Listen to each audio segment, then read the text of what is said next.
Hello student, তোমরা কেমন আছো? আশা করি তোমরা সবাই ভালো আছো। প্রতাপ একাডেমি কোচিং পরিবারে তোমাদেরকে সকলকেই স্বাগত জানাই। তোমরা যারা ক্যালকাটা ইউনিভার্সিটির আন্ডারে ফার্স্ট সেমিস্টারে সিসিএফের আন্ডারে পড়ছো, তোমাদের জন্য আজকের এই ভিডিওটি অত্যন্ত গুরুত্বপূর্ণ হতে চলেছে। ফার্স্ট সেমিস্টারের পরীক্ষা কবে হয়, ফর্ম ফিল আপ কবে থেকে শুরু হবে ফার্স্ট সেমিস্টারে এক্সাম দেওয়ার জন্য, পাস মার্কস কত রয়েছে অনার্স ও পাস কোর্সের জন্য, অনার্স ও জেনারেল কোর্সে কতগুলি পেপার তোমাদেরকে পড়তে হবে, কোন পেপারে কত নম্বর পরীক্ষা হবে, ইন্টারনাল টিউটোরিয়াল এক্সাম কবে হয়, সিইউ রেজিস্ট্রেশন কবে হয়ে থাকে, না করলে কি সমস্যা হতে পারে। আজকের এই ভিডিওর মাধ্যমে এই বিষয়গুলি আমি এক্সপ্লেন করব।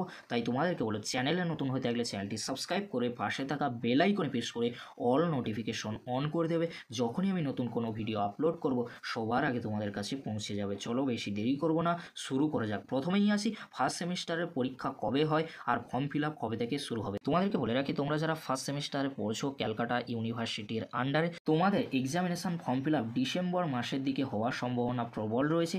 আর তোমাদের এক্সাম মেবি ডিসেম্বরের এন্ড কিংবা জানুয়ারির দিকে হওয়ার সম্ভাবনা কিন্তু প্রবল রয়েছে। যখনই ইউনিভার্সিটির তরফ থেকে examination form fill up theory এক্সামের নোটিশ দেবে, তৎক্ষণাৎ আমি আপডেট দিয়ে তোমাদেরকে জানিয়ে দেবো। চ্যানেলটি সাবস্ক্রাইব করে বন্ধুদের কাছে শেয়ার করে দিও।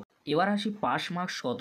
অনার্সের ক্ষেত্রে পাস মার্কস কত আর জেনারেল বা এমডিসি কোর্সের জন্য পাস মার্কস কত রয়েছে তোমাদেরকে বলে রাখি। 30% পাস মার্কস রয়েছে, অর্থাৎ 100-র মধ্যে তোমাদেরকে 30 পেতে হবে, 10-এর মধ্যে তোমাদেরকে 3 পেতে হবে। পাস কোর্সে তোমরা যারা পড়াশোনা করছো 30% নাম্বার রাখলেই তোমাদের হবে। আর তোমরা যারা অনার্স কোর্সে পড়াশোনা করছো অবশ্যই তোমাদেরকে বলবো 50% থেকে 60%-এর ওপরে নাম্বার রাখা তোমরা চেষ্টা করবে, না হলে পরবর্তীতে অনেক সমস্যা হতে পারে। তাই তোমাদেরকে বলো, তোমরা যারা ক্যালকাটা ইউনিভার্সিটির আন্ডারে ফার্স্ট সেমিস্টার তথা যে কোনো সেমিস্টারে পড়াশোনা করছো, তোমাদের পাস মার্কস রয়েছে 30%। 100-র মধ্যে 30, 10-এর মধ্যে 3 অবশ্যই তোমাদেরকে পেতে হবে। তার থেকে যদি তোমরা কম নাম্বার পাও, তোমাদের সেই সাবজেক্টে বা পেপারে সাপ্লি চলে আসবে। তাই তোমাদেরকে বলবো অবশ্যই তোমরা 30%-এর ওপর নাম্বার রাখার চেষ্টা করবে। এবার আসি পরবর্তী কোশ্চেনে, অনার্স ও জেনারেল কোর্সে কতগুলি পেপার পড়তে হবে এই নিয়ে কিন্তু আমাদের চ্যানেলে ভিডিও রয়েছে। তোমরা যারা এখনও পর্যন্ত সেই ভিডিওগুলি দেখোনি, এই ভিডিও ডেসক্রিপশন বক্সে সেই ভিডিওর লিঙ্ক আমি দিয়ে দেবো। খুব সহজেই তোমরা দেখে নিতে পারবে ফার্স্ট সেমিস্টারে কতগুলি পেপার তোমাদেরকে পড়তে হবে, কোন পেপারে কত নাম্বারে এক্সাম হবে, কোন পেপারগুলির এক্সাম তোমাদের হোম সেন্টারে হবে, আর কোন পেপারগুলির এক্সাম তোমাদের অর্থাৎ বাইরের কলেজে হবে।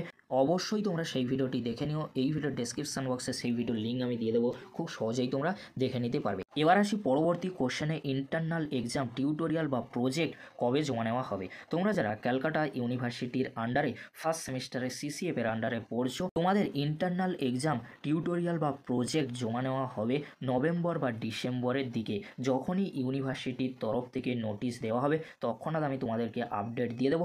ইন্টারনাল বা টিউটোরিয়াল বা প্রজেক্ট এগুলি কিন্তু কলেজের তরফ থেকে নেওয়া হয়ে থাকে। এবার আসি পরবর্তী কোশ্চেনে, অর্থাৎ যে কোশ্চেনটি সবচেয়ে গুরুত্বপূর্ণ রয়েছে, সিইউতে ফার্স্ট সেমিস্টারের রেজিস্ট্রেশন কবে হবে আর রেজিস্ট্রেশন না করলে কী সমস্যা হতে পারে। তোমাদেরকে বলে রাখি, তোমরা যারা ফার্স্ট সেমিস্টারে ক্যালকাটা ইউনিভার্সিটির আন্ডারে অল অ্যাফিলিয়েটেড কলেজগুলির মধ্যে পড়ছো, প্রায় 170খানা কলেজ রয়েছে। তোমরা যারা ফার্স্ট সেমিস্টার স্টুডেন্ট রয়েছো, তোমাদেরকে অবশ্যই সিইউতে রেজিস্ট্রেশন করতে হবে, না হলে তোমরা কোনো পরীক্ষায় বসতেই পারবে না। কারণ রেজিস্ট্রেশনে তোমাদের রোল নম্বর আর রেজিস্ট্রেশন নম্বর কিন্তু থাকবে। অবশ্যই তোমাদেরকে রেজিস্ট্রেশন করতে হবে ক্যালকাটা ইউনিভার্সিটিতে। এর জন্য তোমাদেরকে প্রতিনিয়ত কলেজে যেতে হবে, কলেজের তরফ থেকে জানিয়ে দেওয়া হবে কবে রেজিস্ট্রেশনের জন্য ডকুমেন্ট জমা নেওয়া হবে। তাই তোমাদেরকে চিন্তা করার কোনো বিষয় নেই, তোমরা প্রতিনিয়ত কলেজে যাও, কলেজের তরফ থেকে তোমাদেরকে জানিয়ে দেওয়া হবে কবে থেকে তোমাদের রেজিস্ট্রেশনের ডকুমেন্টগুলি জমা নেওয়া হবে। আর তোমরা যদি রেজিস্ট্রেশন না করো তাহলে তোমাদেরকে কোনো পরীক্ষায় বসতে দেওয়া হবে না। রেজিস্ট্রেশন নম্বর, রোল নম্বর তোমরা কখনোই পাবে না। তাই তোমাদেরকে বলবো অবশ্যই তোমরা রেজিস্ট্রেশন করে নিও ইউনিভার্সিটিতে, তারপরেই তোমরা এক্সামিনেশান ফর্ম ফিল আপ তথা যে কোনো সেমিস্টারের পরীক্ষায় বসতে পারবে। এই ছিল গুরুত্বপূর্ণ আপডেটটি যদি হেল্পফুল হয়ে থাকে অবশ্যই ফ্রেন্ডদের কাছে বেশি বেশি করে শেয়ার করে দিও। আজকের এতটুকু, পরবর্তীতে দেখা হচ্ছে নেক্সট ভিডিওতে। ভিডিওটি দেখার জন্য তোমাদেরকে অসংখ্য ধন্যবাদ।